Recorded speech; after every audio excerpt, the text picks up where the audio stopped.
ഇന്നത്തെ കാലത്ത് ഏറ്റവും കൂടുതലായിക്കൊണ്ടിരിക്കുന്ന പാർക്കിൻസൺസ് പോലുള്ള രോഗത്തിന് അത് കഴിഞ്ഞിട്ടുള്ള ഡയറ്റും എക്സസൈസും ലൈഫ് സ്റ്റൈലും ഒക്കെ തീരുമാനിച്ചിട്ടാണ് നമ്മൾ ഇവിടുന്ന് പുറത്തേക്ക് വിടാറ്.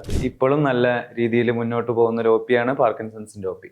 നമ്മൾ സാധാരണ പാർക്കിൻസൺസ് രോഗികൾ വരികയാണെങ്കിൽ ആദ്യം അഡ്മിഷൻ എടുക്കുകയാണ് ചെയ്യാറ്. അതാണ് ഏറ്റവും സേഫർ വേ. അല്ല, മരുന്ന് കൊടുക്കുന്ന പേഷ്യൻസും ഉണ്ട്, പക്ഷെ 14 ദിവസം നമ്മൾ അഡ്മിറ്റ് എടുക്കുന്നു. 14 ദിവസം കൊണ്ട് അവരുടെ കണ്ടീഷൻസ് അസസ് ചെയ്ത് അവർക്ക് വേണ്ട മരുന്നുകൾ ഏതൊക്കെയെന്ന് തീരുമാനിച്ച് അതിന്റെ ബെറ്ററാമെന്റ്, അവര് ഇപ്പൊ വന്ന കണ്ടീഷനിൽ ഒരു 50% എങ്കിലും മാറ്റം വരുന്നുണ്ടെന്ന് ഉറപ്പാക്കിയിട്ട് അവരെ ഡിസ്ചാർജ് ചെയ്ത് വിട്ടു കഴിഞ്ഞാലും അവര് ഒരു ഹെൽത്തി കണ്ടീഷനിലേക്ക് മാറണമെന്നുണ്ടെങ്കിൽ അതിന് ഒരുപാട് ട്രീറ്റ്മെന്റുകൾ ചെയ്യാറുണ്ട് കേട്ടോ. ഇപ്പൊ തക്രധാര പോലത്തെ ട്രീറ്റ്മെന്റുകൾ, ധാന്യാമളധാര പോലത്തെ ട്രീറ്റ്മെന്റുകൾ, അങ്ങനെ പല രീതിയിലുള്ള ഇന്റർവെൻഷൻസ് ആസ് പെർ പേഴ്സൺ. ഒരു വ്യക്തിക്കുള്ള അതേ സാധനം നമുക്ക് വേറൊരു വ്യക്തിക്ക് ചെയ്യാൻ കഴിയില്ല, കാരണം എല്ലാ വ്യക്തികളും വ്യത്യസ്തമാണെന്നുള്ളതുകൊണ്ടാണത്. അപ്പൊ അങ്ങനെ വ്യത്യസ്തമായിട്ടുള്ള ചികിത്സാ രീതികൾ സമീപിച്ചിട്ട് തന്നെയാണ് ഇങ്ങനത്തെ ഒരു പുതിയ രോഗത്തിനെ നമ്മൾ സമീപിക്കാറുള്ളത്.